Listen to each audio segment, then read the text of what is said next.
Саламатсыңарбы урматтуу окуучулар, биздин бүгүнкү сабактын темасы Марбайжиевдин 4 адам драмасы.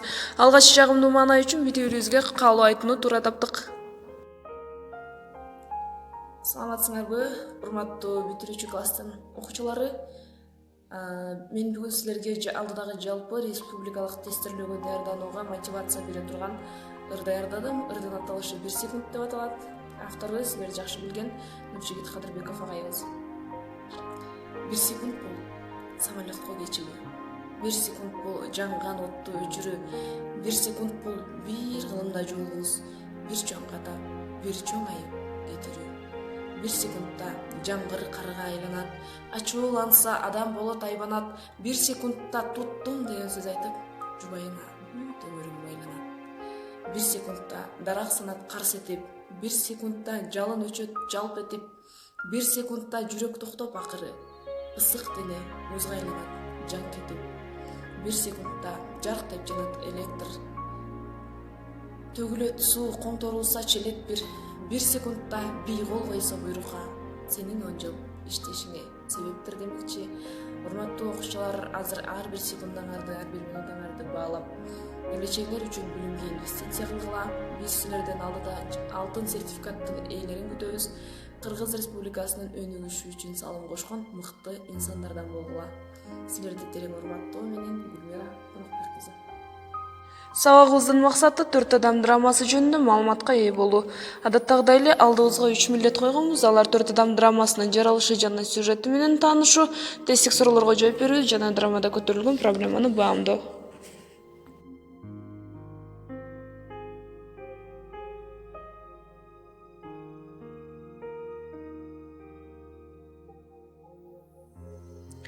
Кымбаттуу окуучулар, бүгүн мен силерге Марбайжиевдин 4 адам драмасын өзүмдүн колум менен тартылган сюжеттүү сүрөт аркылуу баяндап айтып берүүгө аракет кылмакчымын. Алгач чыгарманын жаралыш тарыхына кайрылсак. Бул чыгарманын негизи 3 аты бар. Биринчиси Эрөл, экинчиси Дуэль, үчүнчүсү 4 адам деп аталат. Эрөл сөзү бул таймаш, карама каршы күрөшүү дегенди билдирсе, дуэль эки адамдын бет маңдай туруп алып атышуусу дегенди билдирет. Жанрдык белгисине кайрылсак, адатта драмалык чыгармалар пьеса, драма, комедия, трагедия дегендей жанрдык аталыштар менен берилсе, бул чыгарманын жанрын автор драмалык аңгеме, 5 бөлүмдөн турган драмалык новелла деп атайт. Мунун себеби драма башка драмаларга жат болгон көрүнүш аңгеме методунда башталат. Чыгарма Азиз менен Назинин ой эрөөлүнөн, сөз эрөөлүнөн, адеп ыйман эрөөлүнөн куралат. Бул драма 2 жолу жазылган. Адегенде 1967 жылы жазылган. Экинчи жолу чыгарманын жаңы редакциясын 2003 жылы жазуучу ишке ашырган. Эми кызыктуу фактыларга кайрылсак. Бул драма театрларда эң көп коюлган драмалардын бири. Чыгарманын ийгилиги 1968 жылдан театр журналына басылгандан тартып эле космостук ылдамдык менен кетип, Москва, Ленинград, Киев, Ташкент, Алмата, Баку, Тбилиси, Рига, Австрия, Венгрия, Монголия, Румыния, Финляндия, Чехия өлкөлөрүнүн театрларында өз тилдеринде бир нече жолу көрсөтүлгөн. Драманын жанрын жана жаралыш тарыхын билип алган соң, эми анын сюжетине кезек берсек. Бул окуя Ысык көлдүн сезону бүтүп, эс алуучулар бүт кетип, эл көзүнө көрүнбөй жалгыз эс алууга келген Искендер менен Нази жана Владивостоктон радиациялык нурланууга дуушар болуп, отставкага келип, дарыланып жаткан Азиздин кезигүүсү менен башталат. Ак мөңгүлүү шаңкайган ала тоонун боорундагы ысык көлдө Нази менен Искендер жээгине чатыр тигип эс алууга киришет. Искендер күнүгө эртең менен кайыкка түшүп алып, балык кармоо үчүн кетет. Ушундай убактардын биринде Азиз жээктеп жүрүп, Назиге кезигип калат. Экөөнүн диалогу башында тамаша, какшык менен башталса, кийинчерээк тамыр тартып, суроо беришип, 4-үнчү жолугушууда бири-бирин терең билип, таанууга чейин өнүгөт. Азиз шайыр көрүнгөнү менен жубайына боору ооруп, аны бактылуу кылуу үчүн гана сүйүүсүз үйлөнүп, кийин түшүнбөстүктөн экөө ажырашып кетишкенин билдирет. Диалог учурунда анын «жашагым келет» деген сөзүнөн улам башынан өткөн окуясына күбө болобуз. Азиз алыскы Владивостокто сакчы катердин капитаны болуп иштеп жүргөндө бир күнү кокусунан деңиздин кайсы бир бөлүгүндө радиацияланган аймак бар экени аныктап калышат. Күтүүсүз байкалган нерсе экипажды түрдүү ойго чөмүлтөт. Жээкке кабар берүүгө радио аппараттары да иштен чыгып калган. Ошол коркунучтуу аймакка 100дөөгөн киши менен жүргүнчүлөр теплоходу сүзүп келе жаткан.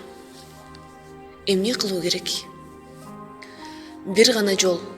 Катер радиацияланган зонаны аралай өтүп, жарык берип, коркунучтуу аймакка жүргүнчүлөр теплоходун өткөрбөй тосуп калуу керек эле. Эки жол бар. Же 100дөөгөн адамдын өлүмү, же катердеги төртөөнүн өлүмү. Азиз экинчи жолду тандайт. Жүргүнчүлөр кемесин булганган аймакка өткөрө койбой, белги берип токтотуп калат. Өздөрү болсо 200 рентген нурун алып, 3 дароо өлөт. 4-сү ошол окуянын эстелиги катары маймыл оюнчукту көтөрүп жүргөн Азиз ысык көлгө келип, Назиге кокусунан кезигип калат.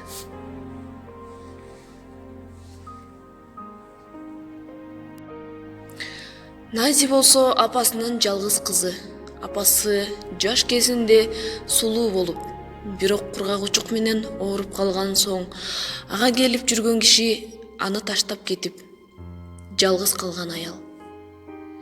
Нази жаш кезинде артист, бийчи болгусу келип, бирок кайда барбасын, анын сулуулугун, жаштыгын пайдалангысы келген арамза адамдардан көңүлү калып, акыры дүкөндө сатуучу болуп турганда Искендер да ага тийише баштаганынан кетмекчи болот. Бирок ушул учурда текшерүү келип, анын 2 бастоону кем чыгып, 200 000 сомго айыпка жыгылат. Ушинтип камала турган болгондо, аны бул абалдан Искендер өз акчасын төлөп куткарып калат. Бирок кийин ал экөө көңүлдөш болуп жүргөндө, Искендер анын баары атайын Назинин кетпеши үчүн уюшулган оюн экенин айтат. Нази андан көңүлү калып, экөөнүн жаралчу балыгын боюнан алдырып салат. Бирок Искендерден кетпейт, себеби жалгыздыктан коркот. Мына бул кайыктагы адам Искендер. Ал жеңил ойлуу, ичсем, жесем, алсам, жулсам деген адам. Ал үй бүлөсү туруп, Нази менен көңүлдөш болуп, аны ысык көлгө эс алууга алып келген. Мына ушул окуянын баары Нази менен Азиздин 4-үнчү жолку жолугушуусундагы маекте айкын болот. Башта Азизди да шайкелең эркектердин бири деп ойлогон Нази акыры анын жөнөкөйлүгүнөн, адамдык асыл сапатты, акча, кумардан өйдө коерун түшүнүп, жашоосуна бир гана жана акыркы жолу ага ашык болот. Чыгарма 5-бөлүмдө өлүм алдында Азиздин кат жазып, аны медайымдан Назиге берип жиберүүсүнөн жана бул окуядан кийин Искендер да аялы экөө Назиден кечирим сурап кат жазуусу менен аяктайт. Урматтуу балдар, эгер силер 4 адам драмасын түшүнгөн болсоңор, анда тест менен иштейли. Ар бир тесттик суроо үчүн 10 секунд убакыт берилет. Анда баштадык.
Кымбаттуу окуучум, эгер сен 10 суроого тең туура жооп берсең, азаматсың.